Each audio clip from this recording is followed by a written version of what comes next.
አሰብ የኤርትራ አካል አልነበረ። አሰብ የወሎ አካል በነበረው የክፍለ ሀገር ክፍፍል ማለት ነው።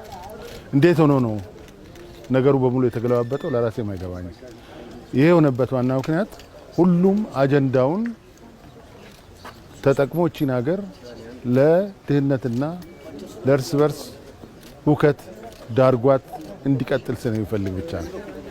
እየፈለጉ ህዳሴ ተመርቋል። ምንም አማራጭ የለው። እየፈለጉ መንግስታችን የማዳበሪያ ፋብሪካ እየገነባ ነው። እየፈለጉ መንግስታችን ጋዝ እያወጣ ነው። እየፈለጉ ሌሎች የማዕድን ስራዎች እየተሰሩ ናቸው።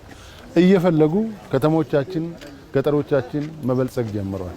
እየፈለጉ ሌሎች የቱሪስት ማዕከላት እየተገነቡ ነው። የሚቆም ምንም ነገር የለም።